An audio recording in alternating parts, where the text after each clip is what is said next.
est très heureux chez Havas d'accueillir cette conférence et les témoignages de ces 10 DIRCOM du luxe ce matin. Nous avons gagné le Grand Prix Stratégie du luxe l'année dernière avec Havas Play pour LVMH sur Paris 2024. Depuis, nous avons rassemblé toutes nos expertises luxe au sein d'un même label, Havas 1835. Et au nom de tous ces experts, je suis très heureux de vous accueillir ce matin. Avec Havas 1835 et Converge.ai, notre plateforme propriétaire, nous disposons des data, des insights et des expertises pour accompagner les marques de luxe dans la nécessaire adaptation de leur stratégie à cette nouvelle réalité. La première chose, c'est de définir les territoires qui vont permettre à ces marques de repartir à la conquête de nouveaux clients, mais aussi de définir les meilleurs incarnants les plus affinitaires pour ces marques. Enfin, cette plateforme va aussi nous permettre d'amplifier les bons messages au juste moment auprès des bons publics. On voit que le luxe fait face à une crise de confiance de la part des consommateurs, je dirais une triple crise.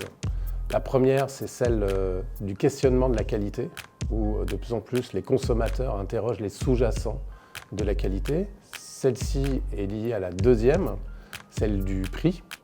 Face à une inflation, même avant les renégociations sur les tarifs douaniers, les consommateurs se sont mis à interroger finalement la véritable valeur du prix. Est-ce qu'on rémunérait bien un savoir-faire rare, précieux, ou est-ce qu'on rémunérait plus des célébrités plus ou moins méritantes des campagnes de publicité? Et enfin, le troisième, c'est les doutes ou en tout cas les interrogations de plus en plus fortes des consommateurs sur les conditions de fabrication, qu'il s'agisse d'un vêtement ou d'un sac, que de vin ou spiritueux que l'on va consommer.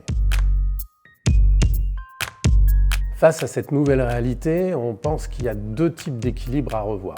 D'abord, un équilibre entre la part de rêve dans la communication et la tangibilité de la qualité. On voit de plus en plus de marques de luxe revenir sur des fondamentaux de ce qui fait la spécificité de leur savoir-faire, de la qualité de leurs matériaux. Le deuxième est celui de l'équilibre entre visibilité et invisibilité. On pense que c'est la fin du always on, tel qu'il a été pratiqué par beaucoup de marques de luxe, pour revenir à un équilibre dans lequel les prises de parole sont plus concentrées et plus fortes, et des temps de silence beaucoup plus longs, qui sont aussi propices à la désirabilité.